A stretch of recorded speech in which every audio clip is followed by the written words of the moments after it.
The sand is cool underfoot at race point, and a steady wind moves through the beach grass in soft, dry whispers. It's late July of 1974, the kind of afternoon where the light feels pale against the dunes. You walk slowly, noticing how footprints soften at the edges, and how quickly a place can look untouched again. Not far ahead, the slope breaks the line of sight, and the quiet becomes more careful. A young girl's discovery brings local officers, then Massachusetts State Police, arriving with cameras, notebooks, and a measured kind of urgency. They begin with what can be counted and recorded, mapping where things are and where something seems to be missing. There is no name yet, only details that might matter later, written down while the wind keeps turning the surface of the scene. Early choices are made with patience in mind: how to preserve, how to document, how to keep the small facts from drifting away. And as the first pages of the file fill, you can feel the investigation settling into its oldest question: who she was, before anything else can follow. The first concrete decision comes quickly, and it's one that can't be undone. Do you leave her here longer, risking the dunes and curious visitors changing the scene? Or do you move her to a place where careful work can begin? The officers choose movement, not haste, and the photographs become a kind of pause button. They mark positions in the sand, they measure distance to the nearest scrub and path, and they note what the wind is already trying to blur. A patrol car radio murmurs, and the message spreads beyond Provincetown towards larger desks and wider jurisdiction. By the time the state police are fully present, the afternoon has shifted, and the case has a number even without a name. They record what is there, and they also record what isn't. No wallet, no identification, no handbag set aside in the brush like an afterthought. And because there's no quick label to attach, the investigators fall back on a slower kind of certainty, the certainty of procedure. They secure the immediate area, not with drama, but with quiet firmness. They ask the few onlookers to step back, and they note who was closest and when. They look for tire marks that might suggest a vehicle came nearer than it should. They look for footpaths through the grass that feel more purposeful than a casual walk, and they find the problem that will echo for decades. That wide-open fact of Cape Sand that takes an imprint and then releases it. The medical examiner is contacted, and an arrangement is made for transport and examination. The scheduling itself is an early act of patience, fitting a careful process into a busy system. The body is moved with a formality that feels almost like respect made visible, sheeted, documented, and placed into custody. Even then, the investigators are thinking ahead. If the identity isn't known today, then the only way to find it tomorrow is to make today dependable. So they double-check their photographs. They label their evidence envelopes. They write down the simple things: the time, the temperature, the direction of the wind. It sounds small, but small facts are what survive when memory doesn't. And within a short span, the case begins to widen, because once a person is found unknown, the search becomes two searches at once. One search asks what happened, the other asks who she was and where someone might be missing her. The first step toward that second search is the autopsy, and it comes with its own quiet boundaries. In 1974, you don't have the kind of instant digital comparison that later decades will take for granted. You have paperwork, telephones, typed reports, and the careful eyes of people trained to notice what doesn't fit. The medical examiner estimates an adult woman likely in her 20s, maybe early 30s. They note height and build, hair color, features that might match a photograph on a missing poster, if that poster exists. They look for scars, for healed injuries, for anything that would have been remembered by a friend or a doctor. They note her teeth, because dental charts are one of the best tools available when a name is missing. They preserve what can be preserved, because even then, good investigators keep a small corner of the mind reserved for future science. And as those observations are written, a second decision point arrives. Quieter, but just as important. What do you release to the public and what do you hold back? In every case, there are details that can help confirm a tip later. details only the right person should know.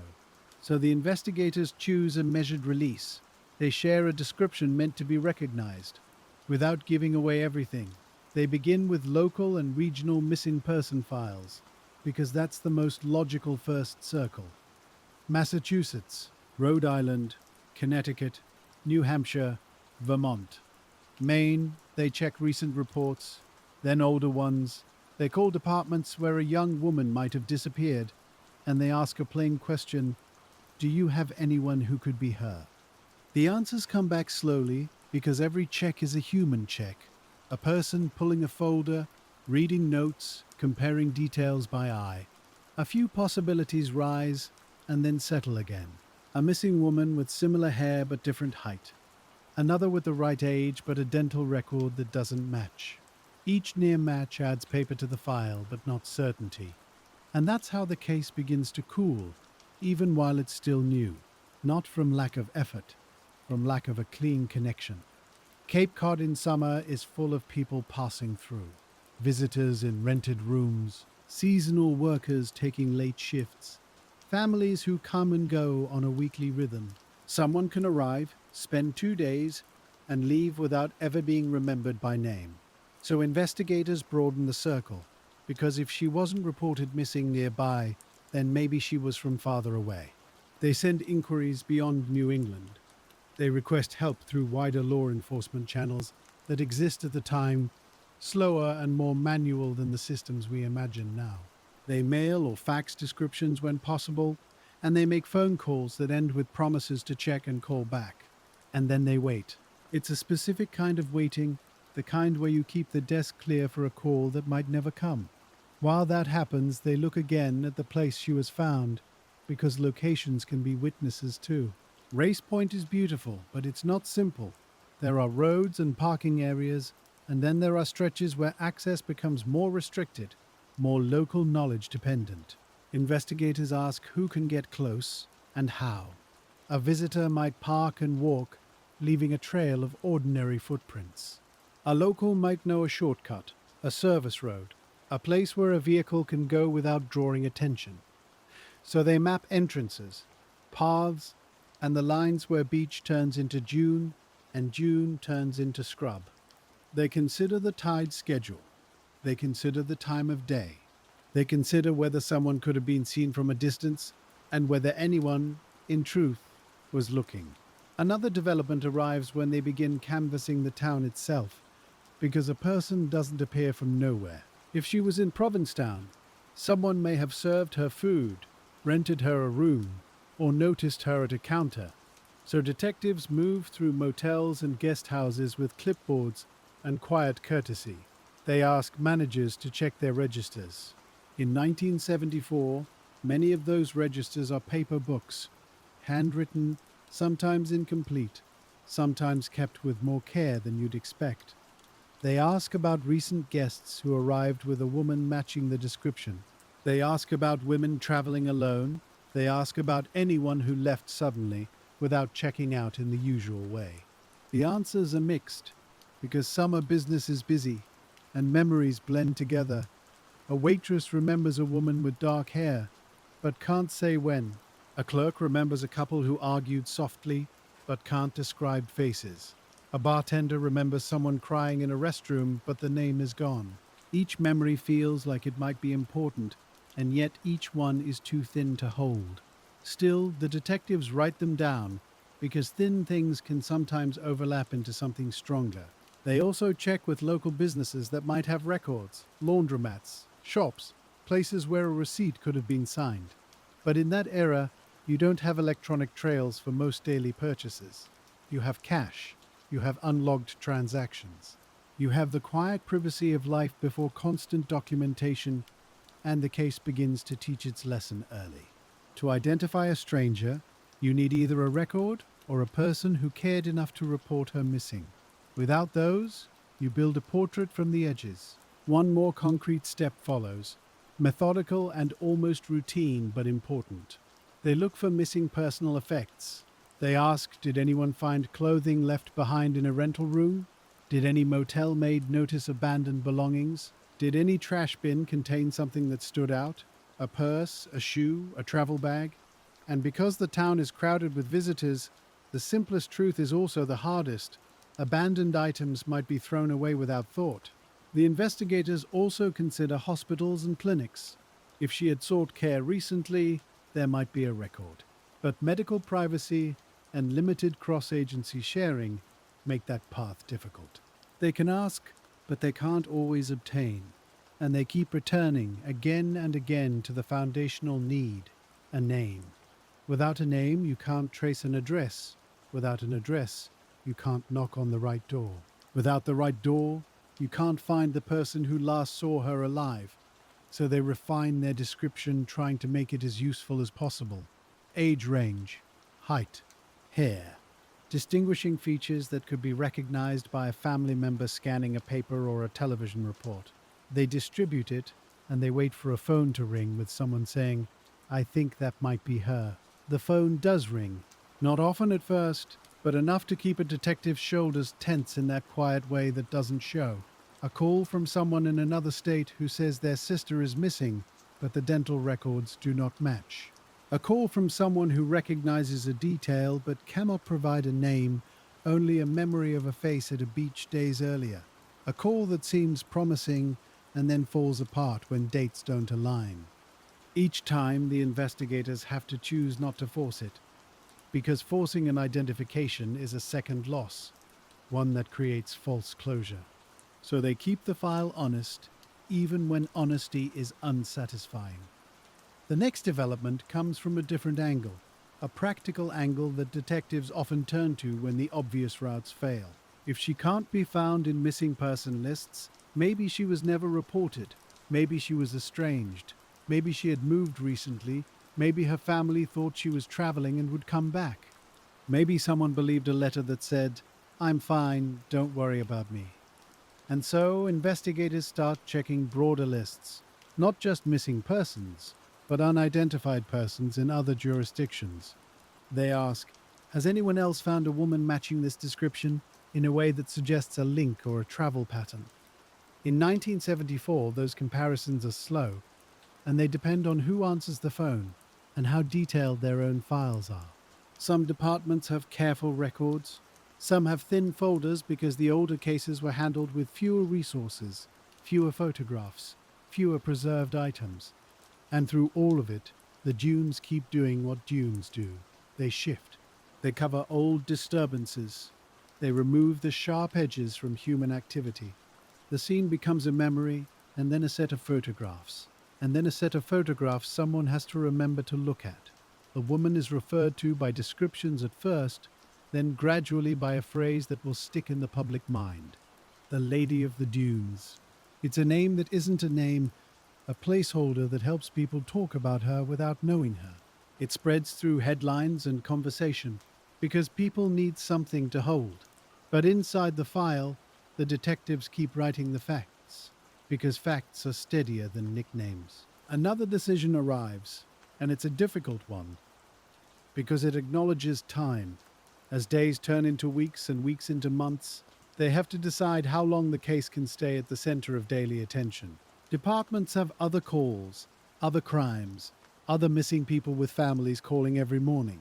No matter how much this unknown woman deserves care, resources are not infinite. So the case begins to shift into a pattern that cold case detectives will recognize immediately.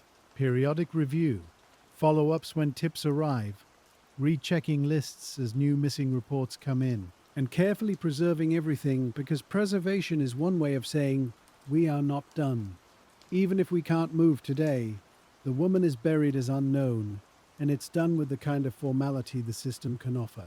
It isn't an ending, it's a holding place, a way of keeping her accounted for even when the world doesn't know her name. And that burial, quiet as it is, changes the case in subtle ways, because it marks a shift from an active, open scene to a file that must now carry the weight. From this point on, the evidence becomes the loudest voice. Photographs, autopsy notes, property logs. A map of the dune area with measurements that must now stand in for the living landscape. And as that file grows, it also becomes vulnerable to the slow hazards of time. Misfiled papers, fading ink, staff changes, office moves. So the investigators make another practical choice. They organize, they label. They store items in a way meant to last. They create copies where they can. They keep chain of custody intact because someday, if science improves, you will need to show where every item has been and who touched it. In the 1970s, one of the strongest identification tools besides dental comparison is fingerprinting. So they check for prints where they can, and they compare them against available records. But fingerprint databases are not what they will become, and not everyone has prints on file. If she never had a job requiring prints, never had an arrest, never had military paperwork, the system may have nothing to compare. And once again, the case meets a limitation that isn't anyone's fault. It's simply the error. The next development is a renewed push for public recognition, because detectives often return to the public when the internal routes go quiet. They reissue information. They ask newspapers to carry her description again. They hope that someone, somewhere, will see the story and feel a small jolt of recognition. They hope for the call that begins with, "I knew someone who went to Cape Cod that summer." They hope for a family member who has waited too long and finally decides to report a sister or daughter missing. And they do get calls.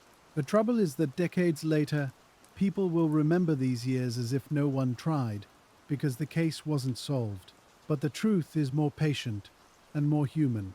People tried in the ways they knew how.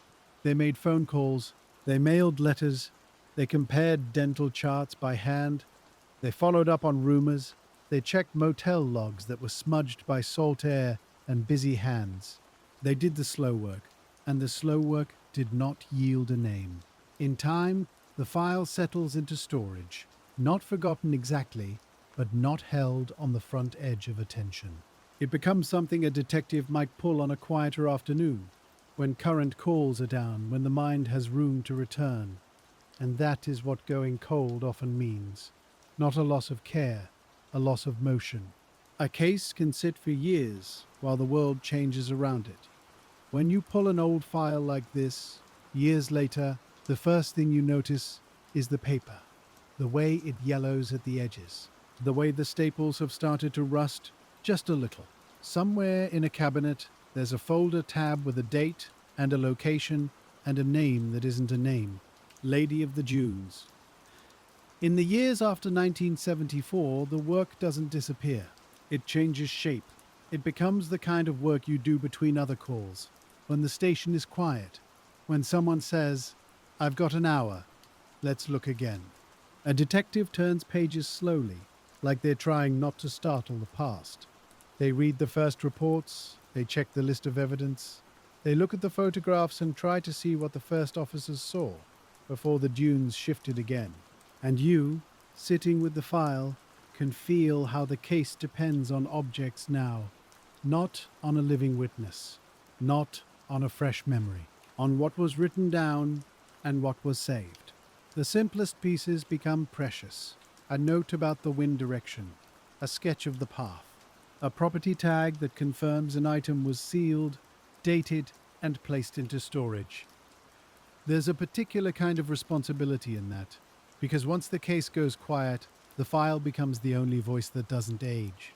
People retire, people move away, people forget what they heard in a bar or which week they worked the late shift. But the report stays exactly as it was typed, and that means the quality of those early pages matters more every year. In the later 1970s and into the 1980s, investigators keep returning to identification the way you return to a locked door. Not by forcing it, by checking the hinges, by making sure you haven't missed the simple thing. Dental comparisons come up again and again. A dental chart is still one of the strongest tools available when you don't have a name. So whenever a new missing persons report appears, one that seems even loosely possible, someone requests records, someone makes a call, someone waits for a packet in the mail, then someone sits down and compares shapes and notes tooth by tooth, line by line. Most of the time the answer is no, not a match, a different filling pattern, a different extraction history, a different story in the mouth than the one in this file. It's slow, and it can feel like walking in circles. But it's also how false hope gets avoided, because the urge to declare a match is always there, hovering at the edge of tiredness. And the only way to resist that is procedure. There are other identification routes too. Fingerprints, if they exist in a usable form, can be checked again when systems improve. But fingerprints depend on comparison. They depend on her prints being on file somewhere under her real name. And if she never had a reason to be printed, the system can't give you what it doesn't have. In the 70s and 80s, that limitation sits quietly in the background, like a locked drawer with no key. Sometimes you'll see notes about outreach beyond New England, a detective writing to another agency, a request to check an unidentified person registry, as far as those existed in that era, a reminder to send the description again to a place that never responded.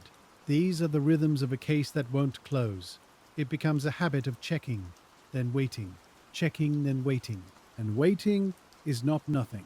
Waiting is evidence staying intact in a box. Waiting is a decision not to discard. Waiting is someone making sure the photographs don't get separated from the report. Waiting is a clerk, years later, still able to find the folder because someone labeled it clearly. In cold cases, patience is often the only active ingredient you can still add. As the years move along, the world around the case changes more than the case itself does. Provincetown changes. The roads change. The way tourists travel changes. Some of the motels that were canvassed in 1974 get new owners, or new names, or are remodeled into something else. Handwritten registers get thrown away, or boxed up, or lost in basement damp. And that's one of the first irreversible drifts you feel when you read an old case file. Even if the police did everything right, the world does not preserve itself for investigations. You can picture it, if you want to, quietly. A storage room behind a front desk, where old ledgers were kept for a while, a manager deciding during a clean-out that nobody will need guest logs from a decade ago. A decision made without malice. A decision made for space. And somewhere inside that ordinary decision, a possible answer disappears without anyone noticing. So investigators keep leaning on what they can control. The evidence in custody, the documentation, the chain of custody forms that show where items have been and when. Because if science ever catches up, you'll need to prove the evidence wasn't compromised. You'll need to show it sat untouched and that it can still be trusted. In the 1980s, and then into the 1990s, a new kind of hope begins to appear in American policing. Computers, slowly at first, databases that can store more than a paper index card, systems that can search across jurisdictions even if they aren't perfect. And with each change, someone looks back at older files and wonders, should we enter this? Should we re-enter it? Should we try again, now that the tools are better? But even as tools improve, the Lady of the Dunes case has a built-in obstacle.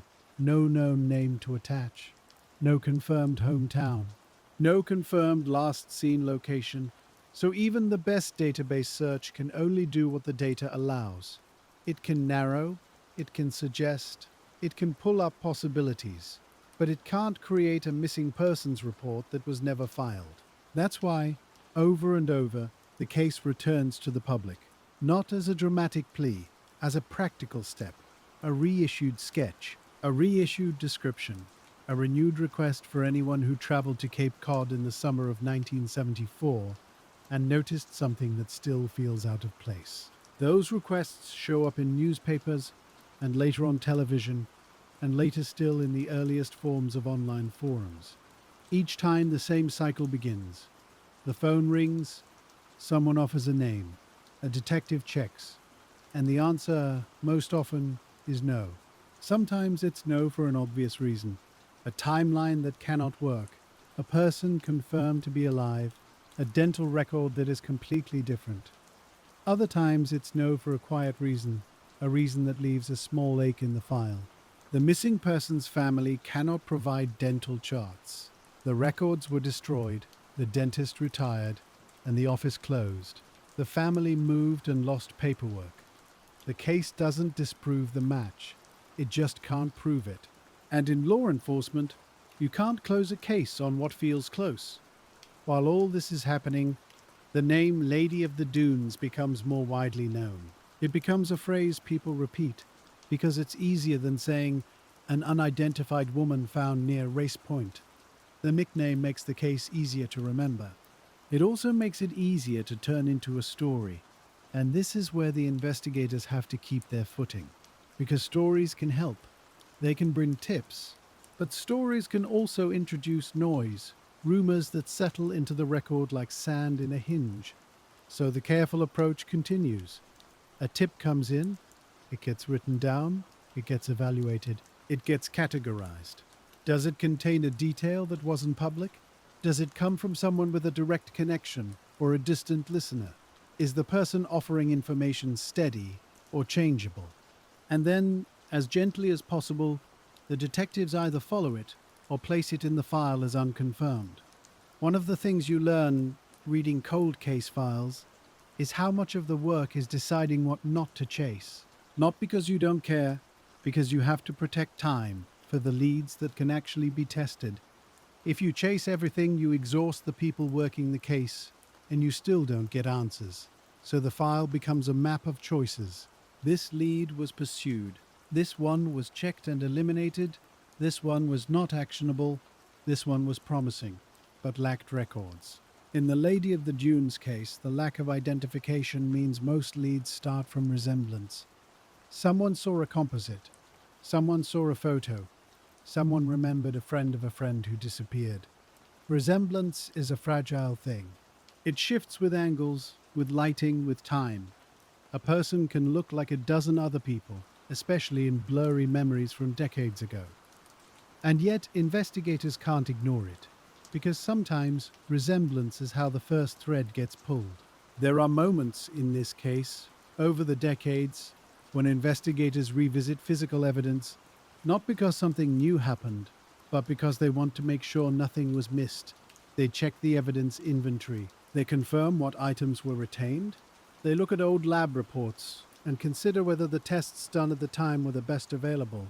They ask, if we had this today, what would we do differently? And sometimes they run a new test if there's enough material and enough reason. This is where the idea of irreversible drift comes back, because not all evidence survives equally. Some items degrade. Some packaging methods that were considered acceptable decades ago are later understood to be imperfect. Some things were never collected because nobody thought they would matter or nobody had the tools to use them. You can't go back to the beach in 1974 and gather what wasn't gathered. So the case depends on what was preserved and how. When you sit with that truth for a while, it changes the way you think about the first responders on old cases. It becomes hard to judge them too harshly. They were working inside their time. They did not know what future science would ask of them. They didn't know that the smallest retained sample could matter 40 years later. They were doing the best work they knew how to do, on a windy afternoon with sand shifting under their feet.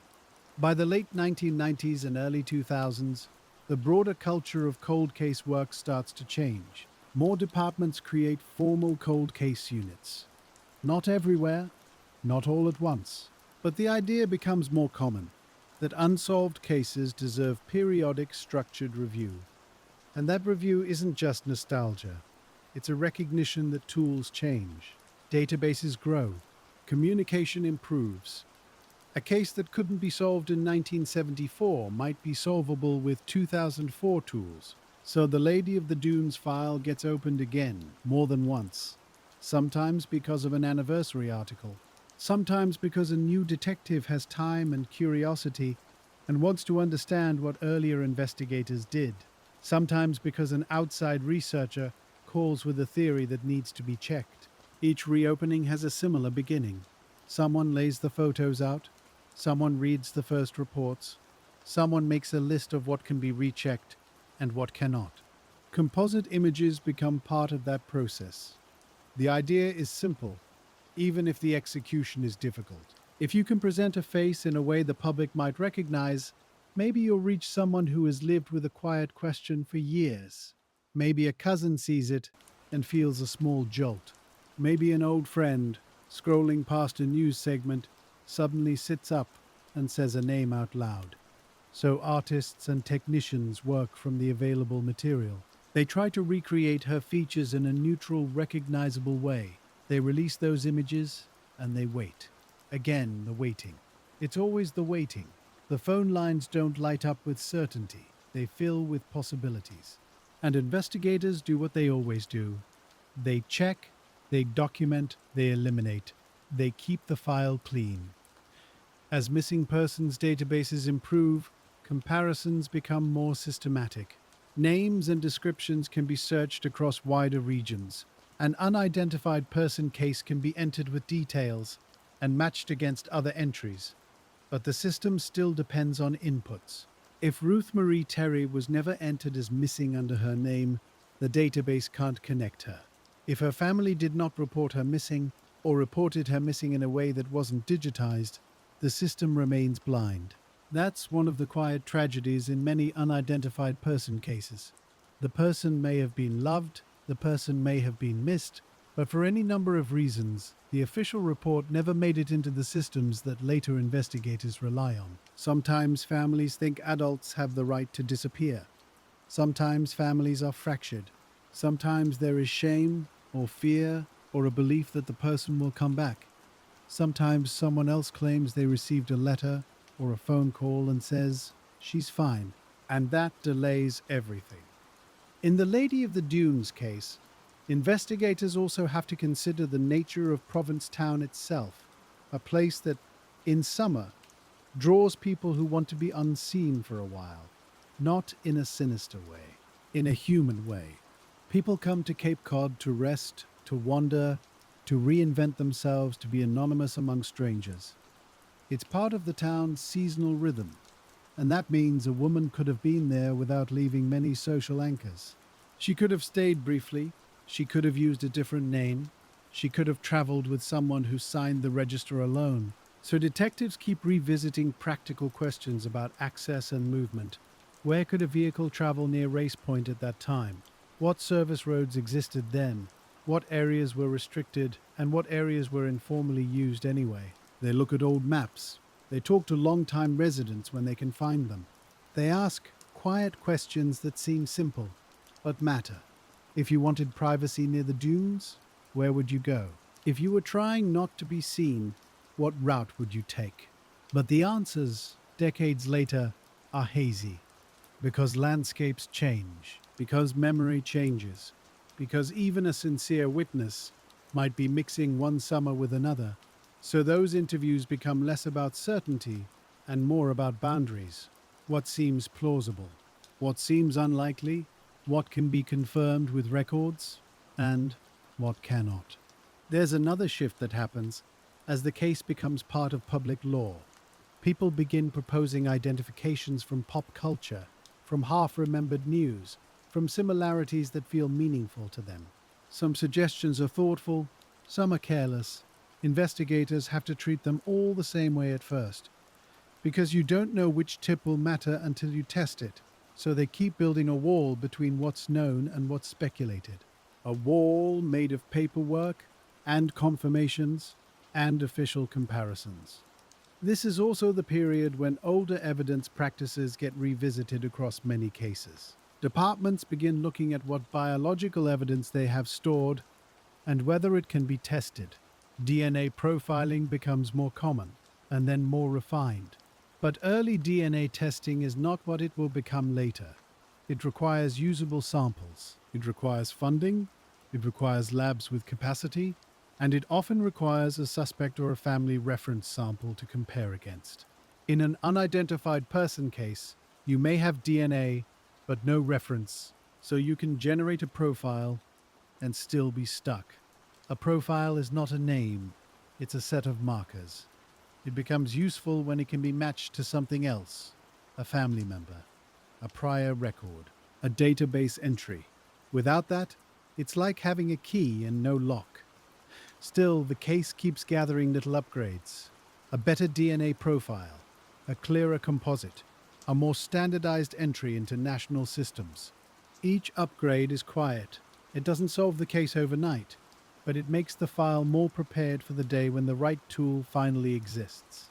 In the background of all of this, the people connected to the case continue living. The first officers grow older, the original investigators retire, some pass away. Their memories, if they were never recorded, leave with them. That's another form of drift. Not evidence drift, but human drift.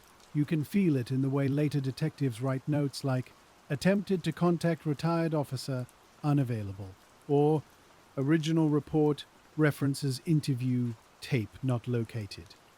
Those phrases are small and they are heavy. So later reviewers lean harder on what can be verified: the written record, the preserved photographs, the lab results that are signed and dated, the chain of custody. When you can't re-interview the past, you read it and you read it again. At some point, someone in this case makes a decision that becomes common in long-term investigations. They consolidate. They make a master timeline. They take every known event, every known call, every known lead, and they put it in order. Not because it creates new facts, because it reveals gaps, because it shows you where assumptions slipped in, because it helps a new detective step into the case without relearning everything the hard way. A timeline in a case like this can look strangely bare. Found on a July day in 1974. Investigative actions in the following weeks. Then long stretches marked by only a few entries. A tip checked here, a comparison run there. It can be sobering to see years reduced to a page. But it's also honest. The file tells you when the world gave the case attention and when it didn't. And then, in the 2000s and 2010s, another kind of change begins to matter. Not just DNA testing, but DNA searching. The idea that an unknown person's DNA might connect to distant relatives, not through law enforcement fingerprint files, but through family trees. This idea doesn't arrive all at once. It builds slowly. It emerges from other cases. It proves itself carefully in a handful of identifications that once seemed impossible. And as that method becomes more established, cold case investigators start asking a new question. Do we have enough preserved material to try this? It's a decision that isn't purely scientific. It's administrative. It requires approvals. It requires money. It requires choosing which cases to prioritize, because labs and genealogical work take time. It also raises ethical considerations which agencies begin addressing with policies and oversight, because using genetic genealogy is powerful, and power needs rules. So for a case like the Lady of the Dunes, the question becomes practical. Is the evidence preserved well enough? Is there a path to a usable profile? Can we do this in a way that will hold up to scrutiny? When investigators decide to pursue a new DNA profile, they often have to locate evidence that has been stored for decades. That means evidence rooms, property systems, boxes within boxes. A person signs a log. A sealed container is retrieved. Its seals are checked, its labels are checked. Everything is documented, because the chain of custody is the spine of a case. Without it, even the best science becomes harder to use. Then comes the lab work, which is its own quiet world. Technicians in controlled rooms, protocols, tiny measurements, reports that come back in formal language, careful and restrained. Sometimes the answer is disappointing. Not enough material, too degraded, inconclusive. Other times the answer is a small opening, a partial profile, then with improved methods, a fuller one. Each step is slow. Each step can take months. When a lab report comes back with a workable profile, the next question is simple and enormous. What can you compare it to? In an unidentified person case, there's often no direct comparison sample waiting in a file. There's no confirmed parent, no confirmed child, no known sibling whose DNA can be requested with a polite letter and a consent form. So the profile sits there, accurate and real, but not yet connected to a name. For a long time, that's where many cases used to stop. A DNA profile would be made. It would be entered where it could be entered.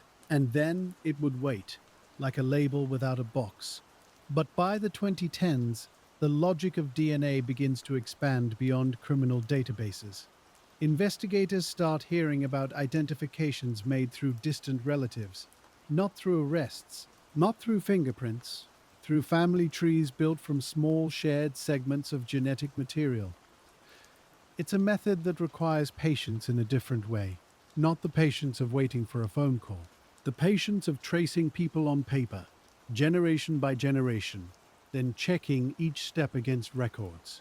In practice, it means a new kind of partnership: detectives and forensic scientists working alongside genetic genealogists. People who are used to old documents and soft clues, like a census line or a marriage certificate. People who understand that a name can change and a location can be miswritten, and still the thread can be true.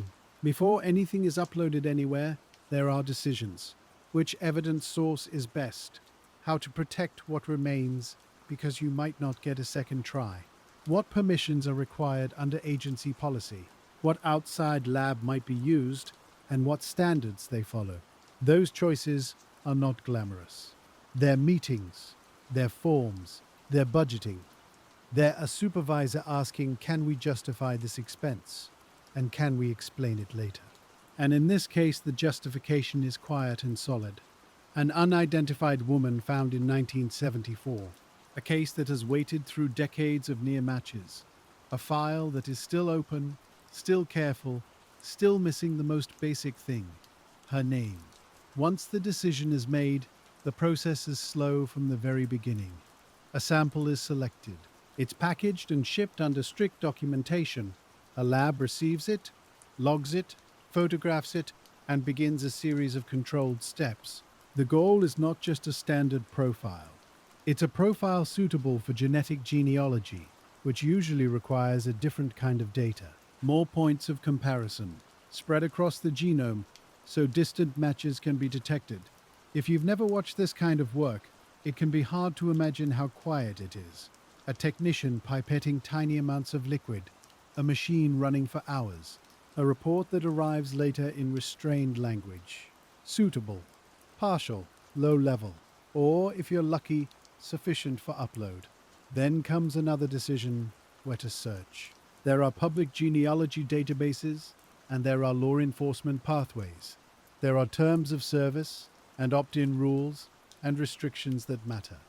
Investigators have to follow policy, and they have to document each step, because the purpose here is narrow. Not to explore a person's private life, not to rummage, only to identify someone who has been unknown for far too long. When a profile is finally uploaded into an approved database, the waiting changes shape again. Now you're waiting for matches, and the matches, when they come, are rarely obvious. Instead of a name, you might get a list of genetic relatives, most of them distant, third cousins, fourth cousins, people who share a small amount of DNA, enough to suggest a connection, but not enough to show how. Each match is a door that opens into a hallway of paperwork. The genealogist begins building trees for the matches, not the unknown woman, because the unknown woman has no known branch to start from. So you start with the living and you work backward. You read obituaries because they list family members. You check old census records because they anchor a family in a place and time. You track marriages because surnames shift, and women's names often vanish under a husband's. You move slowly, careful not to assume too much, because in genealogy, assumptions turn into wrong branches, and wrong branches can waste months. So you confirm each step: a birth record, a marriage license, a city directory, a headstone photograph. It can feel like building a bridge across a foggy river. You lay down one plank, then another. You test each one with weight before you step forward. And then, gradually, patterns begin to appear. Two matches that connect to the same ancestral couple. Another match that overlaps. A geographic cluster, maybe in the Midwest, or in New England, or somewhere else entirely. The genealogist draws diagrams. They circle surnames. They write notes like possible common ancestors, then underline the word possible, because nothing is final yet. This phase can be emotionally strange because you can feel the unknown woman becoming less unknown without knowing her name. You begin to see the shape of her extended family. You begin to see how many people she might be connected to, living ordinary lives, unaware. But the case file doesn't change until you can identify her with certainty. A genetic hypothesis is not enough. It has to be confirmed with a direct comparison or with documentation that closes the loop tightly. So as the tree work narrows, investigators start looking for the most direct relative they can find: a sibling's child, a niece or nephew, a living person who can provide a reference sample with informed consent. That outreach is delicate. A detective can't call a stranger and begin with the worst sentence. They have to approach with care, explaining only what's necessary and offering space. Because for the person receiving the call, this might be the first time they've heard that someone in their family is missing. In some cases, families know. They've wondered for years. They've told stories in soft voices, always ending with, "We never did find out." In other cases, they don't know at all. Someone left, and the family assumed they chose distance. And sometimes, the person you need to reach is hard to find. They moved, they changed names, they've passed away. So even with genetic leads, the work remains slow. It remains human. At a certain point, the tree narrows toward a specific woman. Not a certainty yet, but a strong candidate. A woman whose life details begin to line up with what little the file has held for decades: age, general appearance, a timeline that could allow travel. This is where you feel the case begin to pivot, because for most of its life it had no beginning. Now it has the possibility of one: a birth, a hometown, a school record, a marriage certificate. When the confirmation finally comes, it does not arrive like a movie moment. It comes like a lab result, written plainly, a comparison between the unidentified woman's DNA and a known relative's, a statement of statistical strength, an identification that meets the standard required. In 2022, Massachusetts authorities publicly announced that the Lady of the Dunes has a name: Ruth Marie Terry. You sit with that name for a moment because it changes the texture of every page. The old reports don't change, the photographs don't change, but the case is no longer about a stranger. It's about a specific person who lived an ordinary life before she vanished into the dunes. Ruth Marie Terry was born Ruth Marie Graham. She had family. She had a path through the world that left records behind, even if the records were scattered. And this is where the case enters a new phase. Because once you know who she is, you can start building something investigators could never build in 1974. A life timeline, not just a death investigation. A life investigation. Detectives begin with the basics, because basics are what hold up in court and in time. Birth records, marriage records, addresses, known associates, employment, if it can be found, vehicles, if they can be traced. They request documents that weren't easily searchable in the 70s. They look at archived records that were once on paper in a town office, now digitized or at least indexed. They talk to agencies in other states, because her life did not belong to one jurisdiction. And there's an immediate consequence of this new knowledge. The list of potential contacts and potential witnesses becomes both clearer and more fragile. Clearer because now you can identify who was close to her. Fragile because decades have passed and many people are gone, or difficult to locate. A name is a starting point, but it's also a clock you can't turn back. If you had this name in 1974, you could have interviewed people while memories were fresh. Now you must rely on records, and whatever memory still remains. Investigators begin tracing Ruth's movements and relationships. They look at marriages, because marriages create paperwork trails, and they create proximity. They look at name changes, because a missing person can be filed under one name, while an unidentified person is found under another identity entirely. One detail that becomes significant, once her identity is known, is that Ruth had been married more than once. That means more than one circle of acquaintances, more than one set of in-laws, friends, neighbors, and possible travel companions. And as detectives map those circles, they revisit old theories with fresh eyes, not to chase rumors, to test them against verified timelines. Where was Ruth living? Who was she living with? What addresses show up repeatedly? What places might connect to Cape Cod? This is where the work becomes like careful archival research. You're not kicking down doors. You're requesting certified copies. You're reading microfilm. You're comparing handwriting on old forms. Sometimes a record gives you exactly what you need, a date and a place. Sometimes it gives you a clue that creates another task, a new address to verify, a name spelled two different ways, a possible employer that no longer exists. And the investigators have to move with humility here, because records can lie without meaning to. A clerk mishears a middle name. A form is filled out in a hurry. A birth date is written incorrectly by someone who never expected it to be used in a future homicide investigation. So detectives corroborate. They don't take one document as gospel. They stack documents together until the story holds weight. As they build Ruth's timeline, they also begin to look for any earlier contact between her life and law enforcement systems. Not because that would define her, only because it could generate fingerprints, photographs, or prior addresses. It could create a trail. Sometimes that search yields nothing. A quiet life, no official contact. Sometimes it yields small administrative items, like a traffic incident, a license record, a civil filing. Each piece matters because it is dated.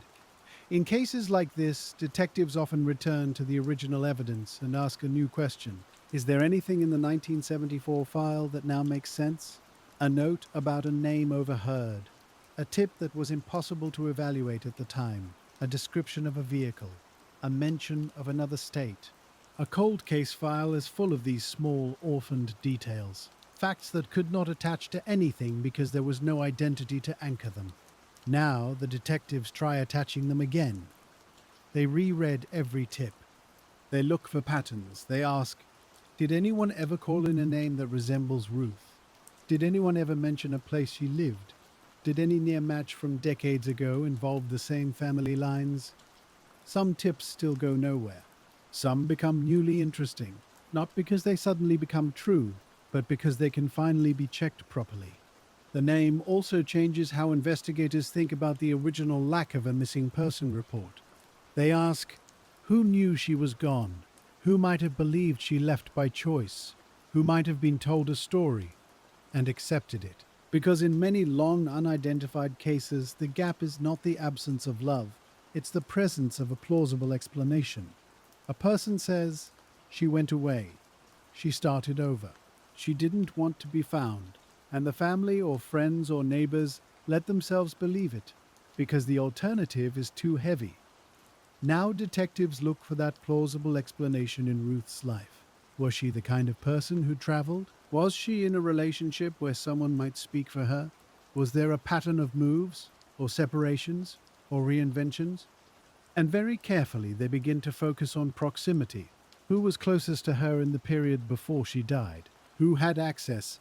Who had an opportunity to travel with her, or to control her travel? This is where the case becomes more traditional but still slow.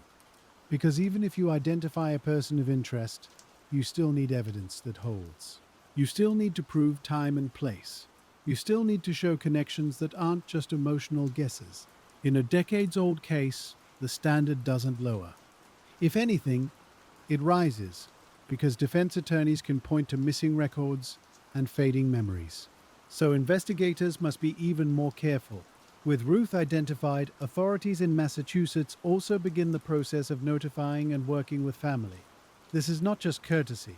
Family can provide photographs for comparison. Family can provide medical history. Family can provide old letters, diaries, or stories that never made it into any official system. But those conversations are not simple. They can bring relief, because the unknown has a name. They can also bring a fresh grief, because a question that once felt abstract becomes real. And as detectives gather what they can, they also reopen the question of her movements in 1974. How did she reach Cape Cod? Was she traveling by car? Was she with someone? Did she have ties to Massachusetts, or was she a visitor passing through? The answers are not immediately clear, even with a name, because knowing who she was does not automatically reveal where she went at the end. You still have to earn those answers, one record at a time. Investigators look into whether Ruth had connections to places where Cape Cod travel would be natural. They look for relatives who lived in the region. They look for prior addresses. They look for work history that might place her near New England. They also consider the time of year. Late July is peak summer travel. People take trips without leaving deep records, especially in a cash economy. Even now, travel can be surprisingly quiet on paper. Back then, it could be almost invisible. So detectives also return to old physical evidence and ask if anything can be linked to Ruth's known life. Could any item in evidence be associated with a place she lived? Could any manufacturing tag suggest a region? Could any detail of personal care, dental work, or medical history align with a particular doctor or dentist? These are narrow hopes, but they are real. Sometimes a dentist's work style can be recognized. Sometimes an old photo shows a distinctive feature that a medical report described. Sometimes a family member remembers she had that scar, or she always wore her hair that way. And once identity is confirmed, another important investigative step becomes possible. Investigators can request records that would have been inaccessible without a name: marriage and divorce filings, court records, property records, things that were public in theory but hard to find in practice without the right identifiers. Those documents can show patterns. They can show sudden moves. They can show conflict, or separation, or financial stress. Not as proof of anything by themselves, but as context, the backdrop of a life. In the Lady of the Dunes case, the public announcement in 2022 creates a new wave of tips. People who have followed the case for years call in with renewed energy. People who knew Ruth, or knew of her, now have a place to attach their memories. And investigators have to handle that wave the same way they handled every earlier wave, with structure, with calm, with documentation. Because excitement does not equal accuracy. A tip line can bring a crucial detail, but it can also bring stories shaped by time and by the desire to be helpful. So each tip becomes a task. Confirm identity of the caller, record what they claim to know firsthand. Separate first-hand from hearsay, then test the claim against records. Sometimes those tests are quick. A person claims Ruth lived in a town, but records show she did not. A person claims a date, but the date conflicts with a document. Other times, testing takes longer and requires requesting archives. This is also where investigators revisit old persons of interest, if any were ever considered. In an unidentified case, persons of interest can exist only as shadows. Someone else mentioned, someone seen near the area, someone connected to another rumor. Now, with Ruth's name, those shadows can be checked against her relationships. Did any old tip mention a husband? Did any old rumor involve a couple traveling? Did any old description align with a person Ruth was known to be with? This is not about forcing a suspect. It's about using the identity to organize the noise. A major practical step after identification is building Ruth's verified timeline leading up to the summer of 1974, where she was living in 1973, who she was associating with, whether she had stable housing, whether she had an active relationship, whether she had financial stability, or was moving between places. In many cases, investigators discover that the last years of a person's life are the hardest to document, because moves become more frequent, because the person may have used different names, because records thin out, and because the people who knew them best may have never expected to keep documents. So detectives do what they can. They search public records. They request old employment files, if they still exist. They look for insurance records, if any can be accessed legally. They track addresses through city directories and voter registrations. They also ask family members about photographs, not just for recognition, for context. What clothing did she wear? What jewelry was typical? Did she have a suitcase? Did she travel with a specific bag? Details that can be compared to the evidence inventory. Sometimes a family can say, she always wore a certain ring and it was missing. Sometimes they can say, she had a distinctive hairstyle that summer. Sometimes they can produce a picture from around that time and the face aligns with what the file has held for decades. Each confirmation is small, but small confirmations stack. They create a stable platform for the next step, and the next step, now, is no longer identification. It is accountability. The question turns from who was she to who last had control over her movements. Who benefited from her disappearance? Who had the chance to bring her to Cape Cod or to follow her there? That's a harder question because it depends on human behavior. And human behavior is less tidy than records. But investigators still approach it with the same method. They list known relationships. They place each relationship on a timeline. They look for overlaps with known travel corridors. Some relationships sit in the records plainly, and others have to be inferred from scattered documents. A marriage record gives you a name, a date, and a place, but it doesn't tell you what the days felt like. So detectives look for the next layer, the layer that shows proximity in ordinary life. They request address histories, and they compare them against the addresses of spouses and former spouses. They look at city directories when they exist, because directories show who lived where and when. They look at voter registrations because registering to vote often anchors a person in a specific town. They look at property records because a signature on a deed can place a person in a location with certainty. It's slow work, but it's the kind of slow work that holds up. And in a case like this, holding up matters more than speed. Once the timeline begins to take shape, investigators start asking a practical question that is almost always uncomfortable. Who had the most immediate access to Ruth Marie Terry in the period closest to her death?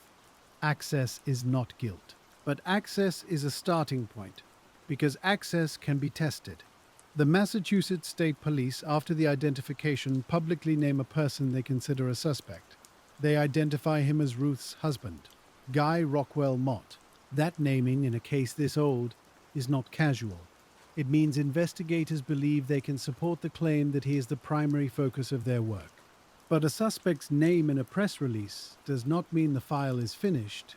It means the file has shifted into a new discipline, one that has to survive court standards, not just public interest. And there's an immediate complication in this case, one that changes the tempo of everything.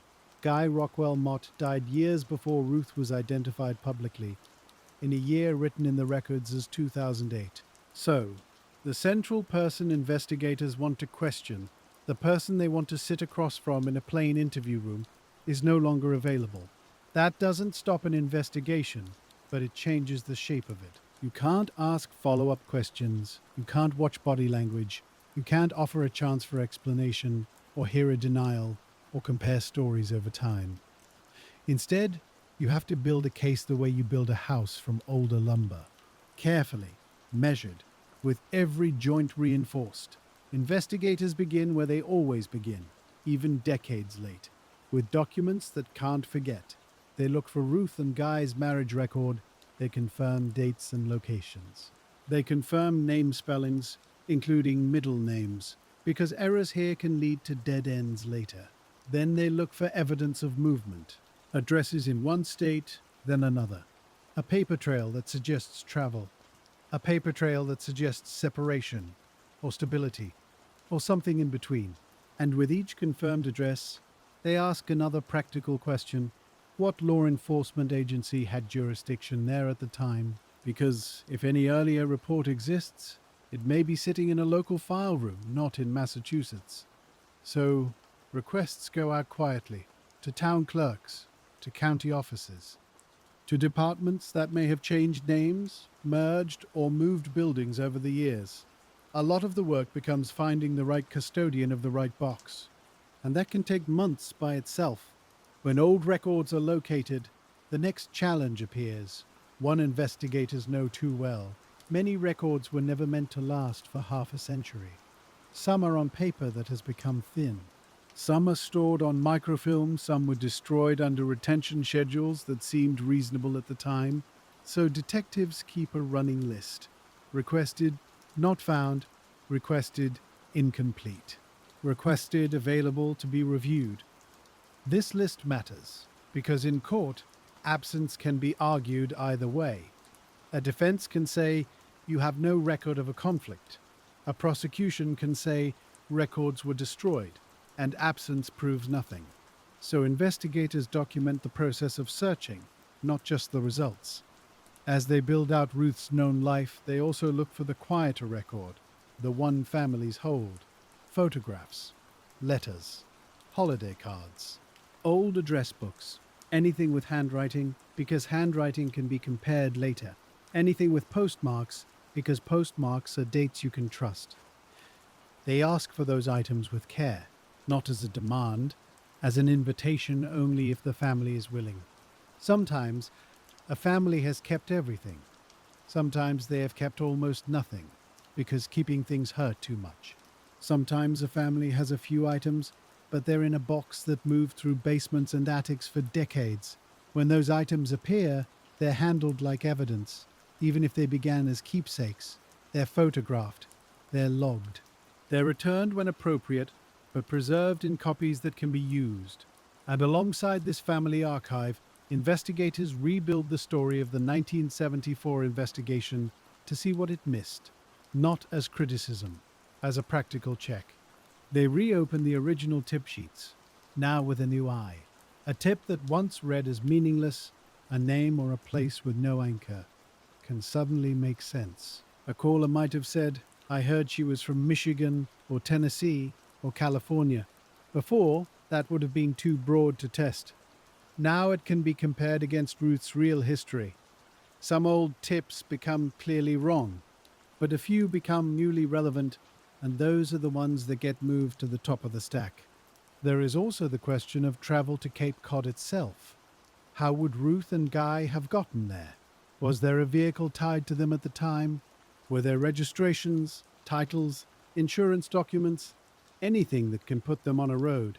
In older cases, vehicle records can be difficult. Many state systems have changed. Some archives are limited, but detectives still try, because vehicles are a kind of moving address. They tell you where someone could be without leaving a hotel receipt. If a vehicle can be tied to a person and to a time period, then the next question becomes, where was it seen? Service records? Inspection stickers? A mechanic who remembers a customer, though that's rare. Even without a witness, a paper receipt can place a person in a town on a specific day, and a single day can matter, because the case has always had a soft timeline. The discovery date is fixed, but the days before it and the weeks before it are less clear. So investigators look for any anchor point they can find. A postmark, a bank transaction, if any exist, a documented appointment, a public record filing. They also look for employment connections. If Ruth or Guy had employment, there may be payroll records, union records, or tax forms. Sometimes those records survive. Often they don't. But when they do, they provide structure, showing when someone was likely in a specific region. Another thread investigators return to is the way Ruth was unidentified for so long. They ask, why was she not reported missing in a way that reached Massachusetts? Was she reported and the report was lost, misfiled, or never digitized? Or was she never officially reported at all? That question is not just academic. If someone made a report, there may be a statement inside it, a last known location, a last known companion, a reason the family worried. So detectives try to locate any missing person reports under her birth name, Ruth Marie Graham, and under her married names. They check variations and misspellings. They check nearby jurisdictions where she lived. They check neighboring counties. They check state-level systems. In some cases, they find nothing formal. And that absence, again, does not mean she wasn't missed. It means the system did not capture the missing in a way that survived. When investigators speak publicly after 2022, they keep certain details quiet. Not because they want drama, because they still need to protect the integrity of the case. Some facts are held back to test future tips. Some facts are held back because they involve private family information. Some facts are held back because revealing them would not help and could harm. So, for the public, the story becomes a little clearer and still incomplete. A woman has a name. Her husband is named as a suspect. He is deceased, and the case remains under investigation. Inside the investigation, the work turns toward what can still be done, even without the ability to confront a living suspect. They can re-examine physical evidence with modern methods. They can rerun laboratory work with better sensitivity. They can compare trace findings in ways earlier decades could not. But each test is a decision. Evidence is finite. Handling can degrade it. So investigators choose carefully, guided by lab advice and by the legal needs of the case. They also do something that sounds simple but is often transformative. They build a fresh case narrative, not from old assumptions, but from verified facts only. In an old file, assumptions can slip in like sand. One detective writes a theory. Another reads it years later and forgets it was a theory. It becomes written as if it were established. So the modern review has to separate fact from interpretation. Fact: the body was found near Race Point in late July of 1974. Fact: the victim is now identified as Ruth Marie Terry. Fact: the suspect named publicly is Guy Rockwell Mott, her husband. Fact: he died in 2008. Then there are the unsettled parts. When exactly did Ruth arrive on Cape Cod, if she did so alive? Where did she stay, if she stayed anywhere official? Who saw her, if anyone, and can it be documented? Did she travel with Guy, or separately? Those questions are still questions. So investigators look for corroboration in older community records, local police logs, calls for service near Race Point in the days before the discovery, reports of unusual vehicles, reports of abandoned property, anything in a notebook that might have been routine at the time and vital now. Sometimes those logs are still in archives, sometimes they are gone. When they exist, they can be hard to read. But detectives read them anyway, line by line, date by date. They also reach out to people who were working in Provincetown and nearby in 1974, not with the expectation of a perfect memory, with the hope of one small detail, a face that stands out, a couple that seemed tense, a guest who checked in under a name that now seems relevant. These interviews require gentleness. A person in their 70s or 80s might be asked to recall a week from half a lifetime ago, so investigators help them. They show old photographs of the town. They talk about the businesses that existed then. They ask about routines, because routines are easier to remember than specifics. Who worked the night desk?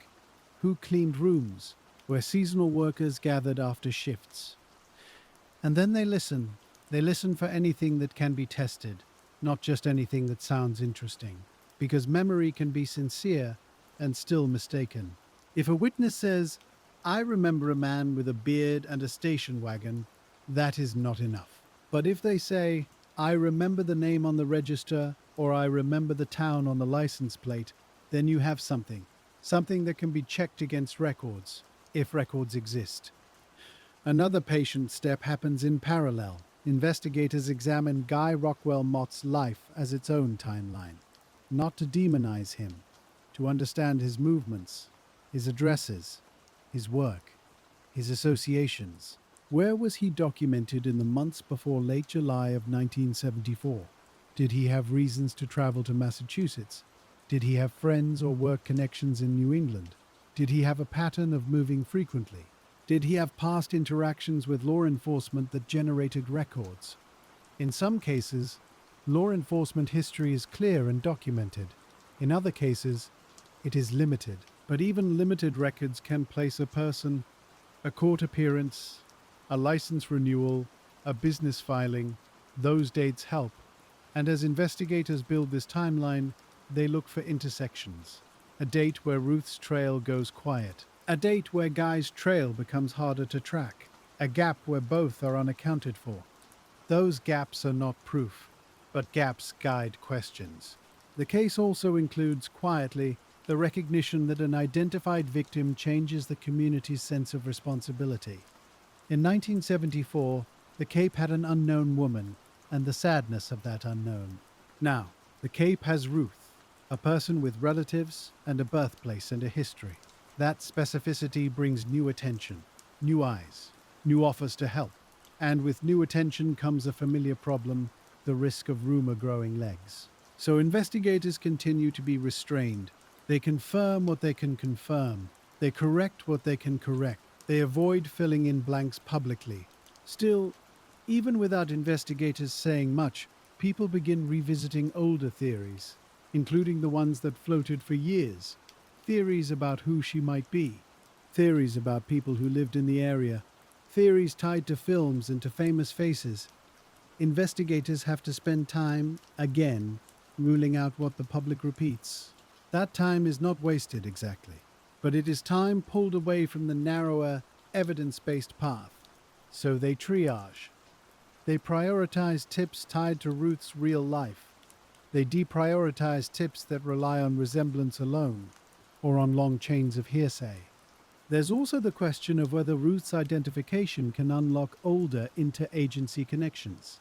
Once she is known, detectives can search for her in older welfare records, older court files, and older administrative systems. Not all of these are accessible. Not all of these still exist, but they try, because any official contact can create an address and a date. And an address and a date are what a cold case needs. In the wake of the 2022 identification, another careful step becomes possible. Investigators can issue new requests to the public that are specific. Not, "Did you see an unknown woman?" but, "Did you know Ruth Marie Terry? Did you know Ruth Marie Graham? Did you know Ruth under any of her married names? Did you know Guy Rockwell Mott?" Specificity allows a different kind of memory to surface. A co-worker might remember a conversation. A neighbor might remember a sudden move. A friend might remember a trip mentioned in passing. But again, each memory has to be tested.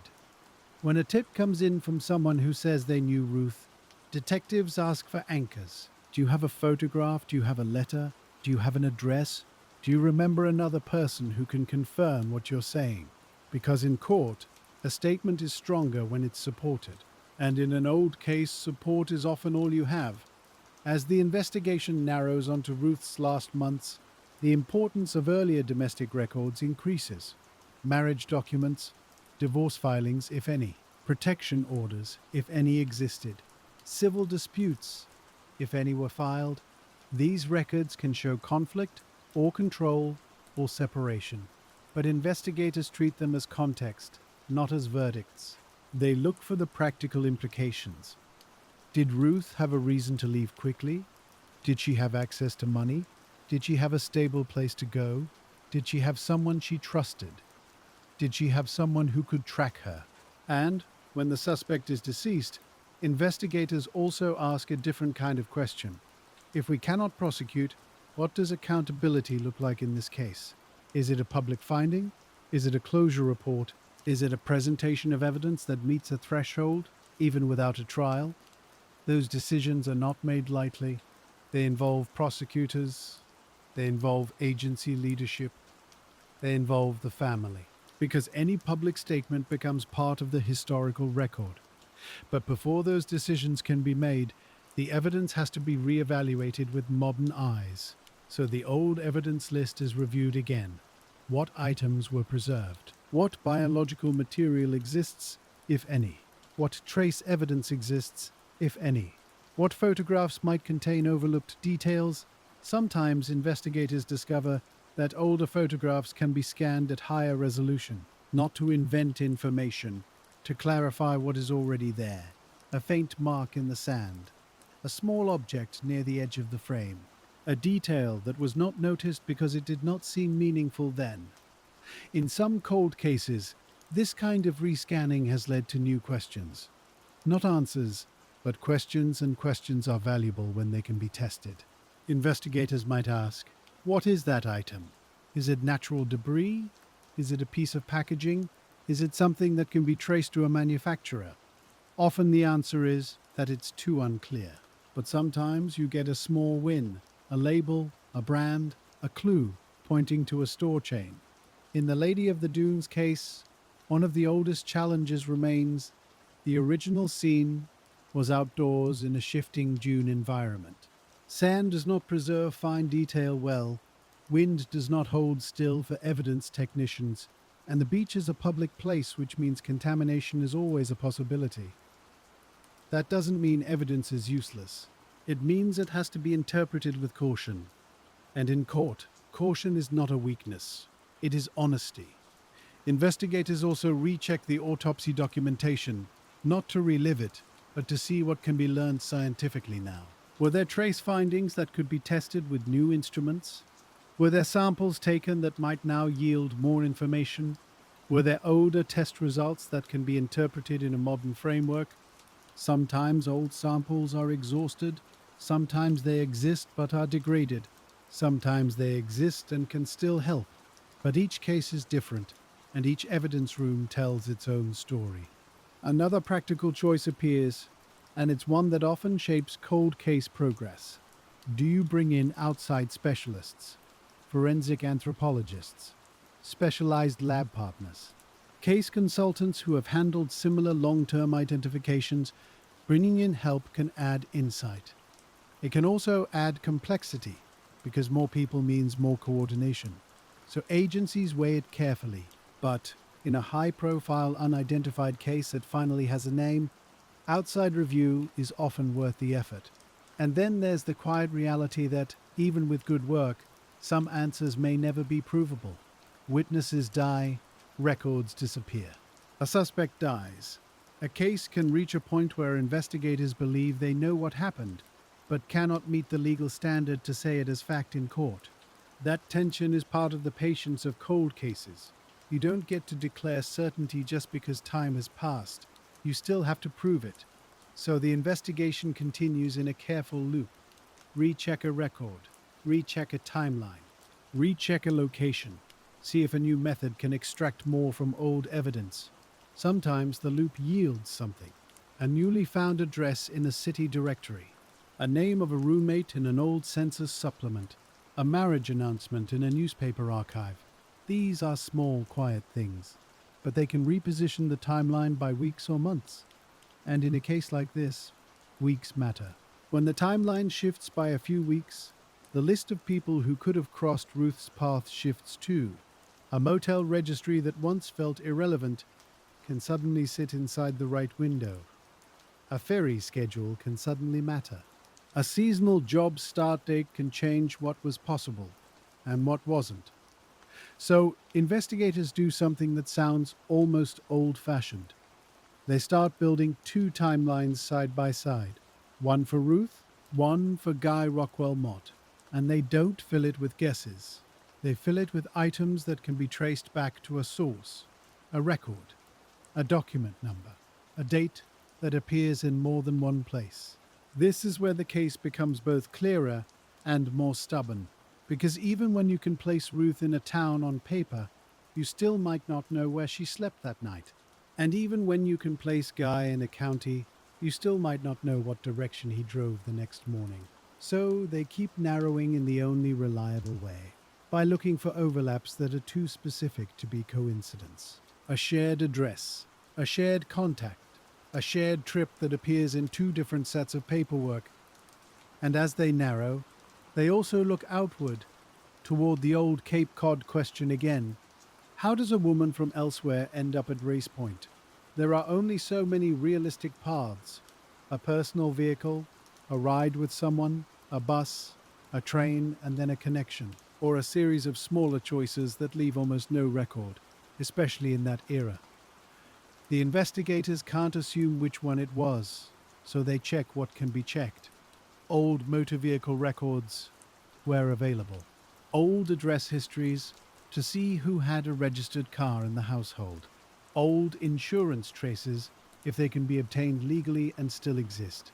Even when those records don't give a direct answer, they can eliminate a few fantasies. They can tell you whether a person likely had a car at all, They can tell you whether a car was registered in a name Ruth used or in a spouse's name.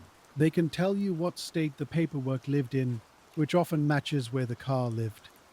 Then comes a quieter, more personal kind of work. Finding living people who knew Ruth in the early 1970s. Not people who saw a documentary. Not people who read a headline. People who remember her voice, her habits, her way of showing up in a room. Those interviews don't begin with the dunes. They begin with Ruth as a person, where she liked to sit, whether she kept her hair a certain way, whether she carried a particular bag, whether she had a favorite jacket or a pair of sandals she always wore. Because sometimes the smallest ordinary detail becomes the bridge back to evidence. An item on the property list, a clothing description in the autopsy file, a note in an early report that no one could interpret without knowing her life. Investigators also watch for something else in these conversations, a pattern in how people talk about Ruth's disappearance. Do they describe it as sudden? Do they describe it as confusing? Do they describe it as something someone explained away at the time? Or do they describe it as something they tried to report and couldn't get traction on? That distinction matters, because it points to where the earliest missing person knowledge might have lived, in a family circle, in a workplace, in a friend group, or in the hands of one person who controlled the story. When the suspect is deceased, those story controls become even more important. Because you can't pressure test his explanation directly, you can only compare what different people remember being told and when. So, investigators begin collecting older statements about Guy Rockwell Mott. Not rumors, recorded interactions, documents, anything that reflects his movements, his relationships, and his proximity to Ruth.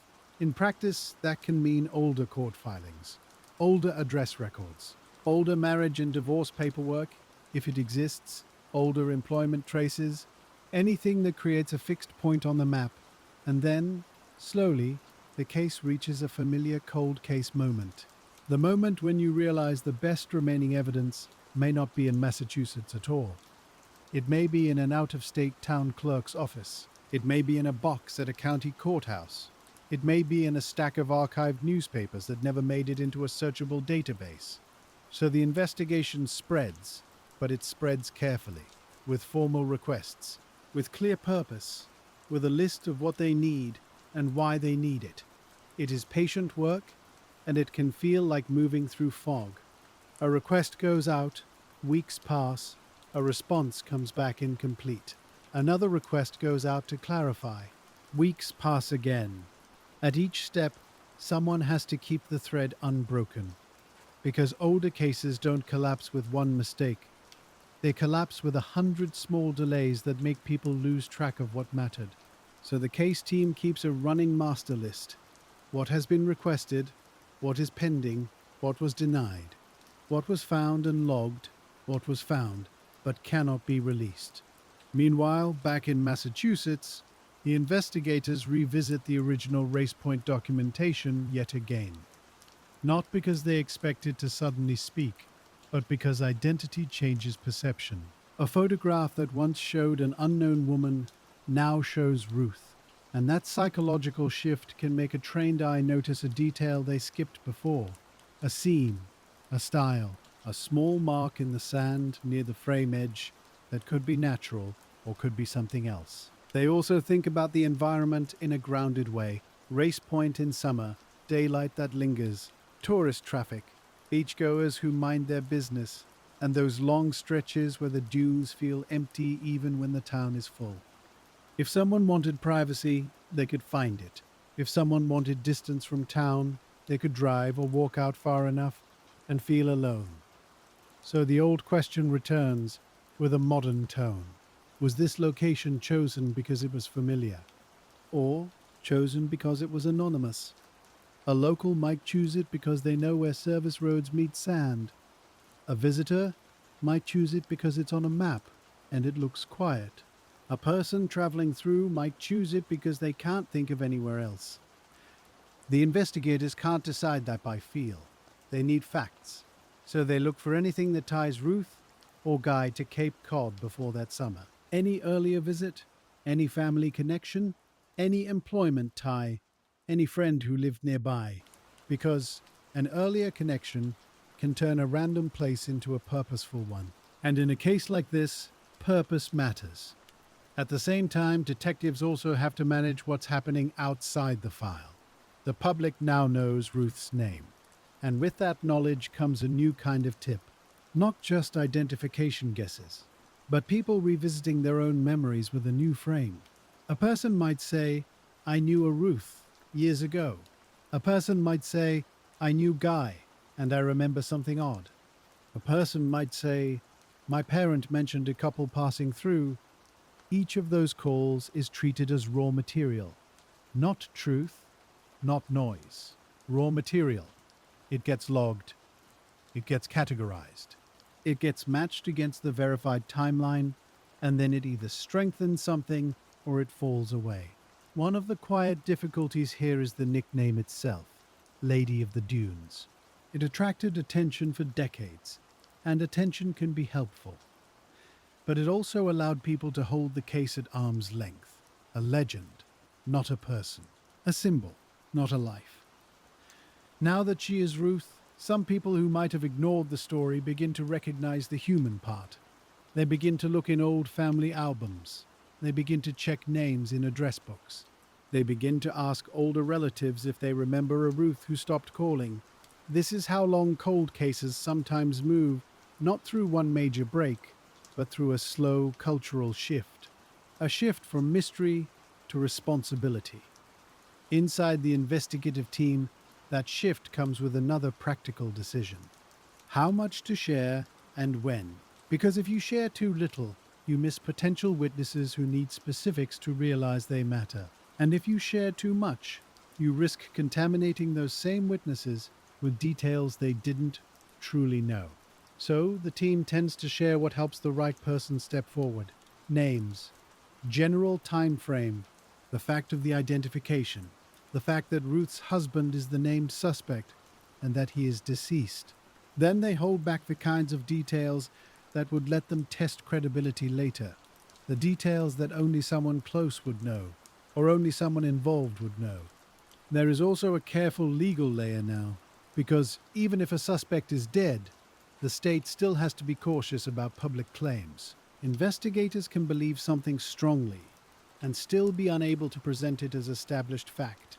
They have to respect that line. Not for public relations, for the integrity of the system, and for Ruth's family. And that leads to a strange, quiet outcome. A case can feel close and still remain open. It can feel like it has a shape and still lack the last pieces that would make it solid. So the team focuses on what can still be strengthened.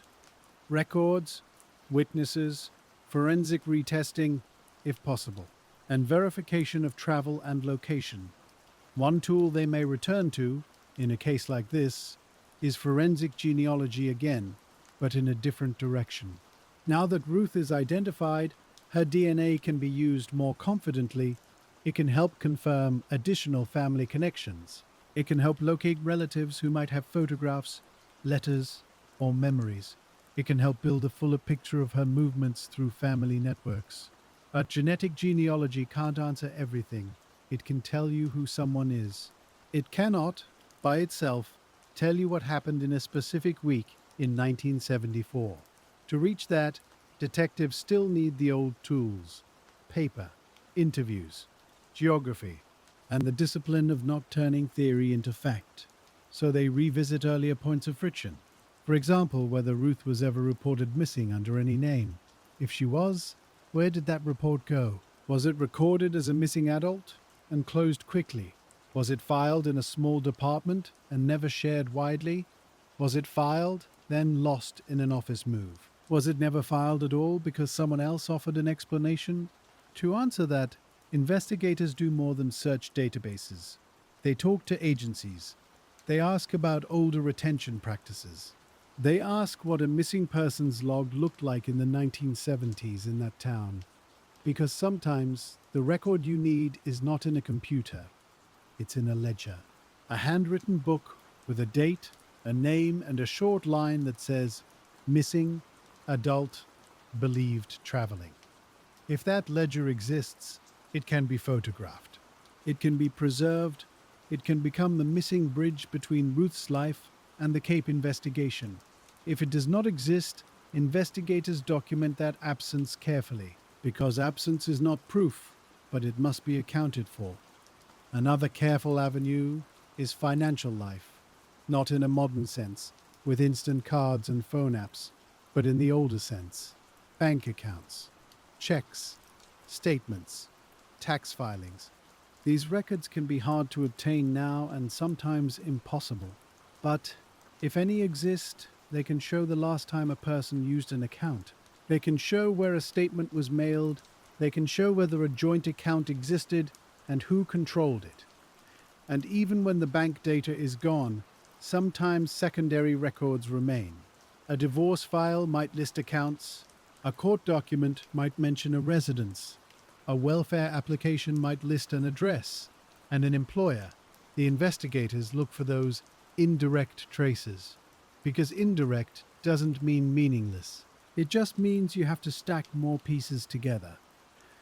As the file strengthens, there is another consequence that arrives quietly. The case is no longer a single jurisdiction story.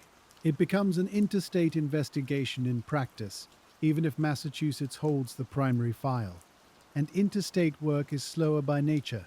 Different rules, different archives, different release standards, different record systems. So investigators spend time coordinating. They confirm who will request what. They avoid duplication. They keep one central timeline updated so that one new document does not get lost. It can look like bureaucracy from the outside, but it is actually care. It is the modern version of preserving evidence in a box and labeling it correctly.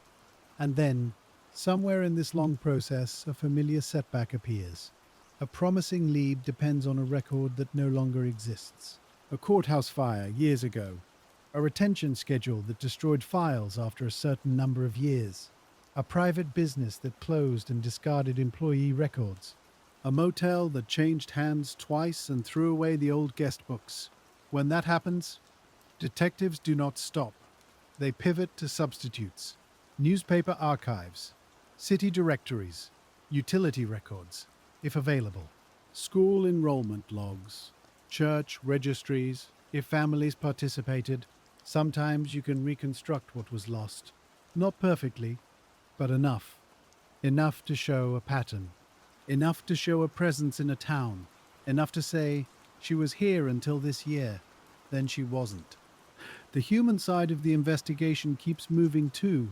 Family members, once contacted, sometimes remember a small thing they didn't think mattered. A postcard, a mention of a trip, a name of a friend Ruth stayed with. And those names, those ordinary names, become new nodes in the network. Detectives try to find those people. If they are alive, they interview them. If they are not, they look for their children, their spouses, anyone who might have inherited papers. It is slow, but it is direct, and it is one of the only ways to turn an old, unsolved case into a case with accountable detail. Because even if you cannot prosecute, you can still aim for clarity. You can still aim to tell the story accurately without forcing an ending. Another decision arrives around this stage, whether to formally reclassify the case status in internal systems. Not cold, not active in the way a new case is active, but active as a cold case, meaning resourced, scheduled, and assigned.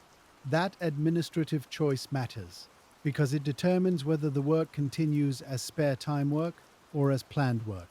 It determines whether laboratory requests get funded. It determines whether travel for interviews gets approved. It determines whether a prosecutor is assigned for consultation. And when a prosecutor becomes involved, the questions change again. Not from compassion to coldness, from curiosity to legal readiness. What evidence is admissible? What evidence is hearsay? What documents can be authenticated? What expert testimony would be needed for any forensic result? If you've ever sat with a file like this, you know that can feel like a narrowing. But narrowing is how the case becomes sturdy. It is how the story becomes one you can stand behind. So investigators may start preparing what amounts to a case summary, not for the public, for internal clarity. A document that says, this is what we know, and this is how we know it. This is what we believe, and this is what supports that belief. This is what we cannot prove, and here is why. In a decades-old case, that level of honesty is not discouraging. It is a kind of respect. It treats the victim's life as something worth getting right, not just something worth talking about. And as they prepare that summary, they also revisit a delicate topic. Any past statements by Guy Rockwell Mott about Ruth, any accounts of what he told people, any versions of events he may have offered, if he offered any at all. Those statements, if they exist, matter for two reasons. They can be compared to the timeline, and they can be compared to each other. A person who tells the truth usually tells the same story over time. A person who is improvising often changes small details, not because they are evil, but because improvisation is hard to keep consistent. But again, caution. A story can change because memory changes. A story can change because someone is ashamed. A story can change because a person is trying to protect someone else. So investigators look for the kind of change that is measurable: dates, places, documentable events. And sometimes they find a small contradiction that can be tested. A claimed location that does not match an address record. A claimed job that does not match an employment trace. A claimed travel route that does not fit the geography. That is where the case can still move, even with the suspect deceased. Because proof does not require a confession. Proof requires coherence. Proof requires that the physical and documentary world agree with the story being told. When the world does not agree, investigators have something to work with. They can build around that mismatch. They can look for who else heard a different version. They can look for why the version changed. And slowly, the focus returns to the Cape again, to the question of whether Ruth was seen by anyone in Provincetown. Not just a vague memory, but something testable. A photograph taken by a tourist that summer with a face in the background. A guest book note. A dated receipt tucked into an old wallet in someone's attic. A seasonal worker's diary entry. Because some people keep diaries even when nobody else does. Investigators sometimes ask for those things publicly, not as a dramatic appeal, but as a practical request. Check your old photo albums, check your old slides, look at the backgrounds, look at the dates written on the cardboard frames. Because the 1970s were full of cameras, even though the pictures were physical.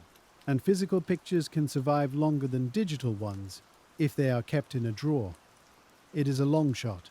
But cold cases are built on long shots made reasonable by patience. If a photograph placed Ruth in Provincetown, even in the distance, it would change the case. It would make the timeline less soft. It would place her alive in a specific location. It would open a new set of witnesses, the people who were with her or near her. At the same time, investigators keep the case grounded in what they already have. They don't wait for a miracle photo. They keep doing the work that can be done without luck, requesting documents, interviewing known contacts, retesting evidence where appropriate. And because the suspect is deceased, they also consider the possibility of corroboration through his associations. People who knew him, people who traveled with him, people who lived near him, people who heard him talk. Those interviews can be uncomfortable, but they are approached with restraint. Investigators are not there to punish someone for knowing him. They are there to ask if anyone remembers Ruth, if anyone remembers a move, if anyone remembers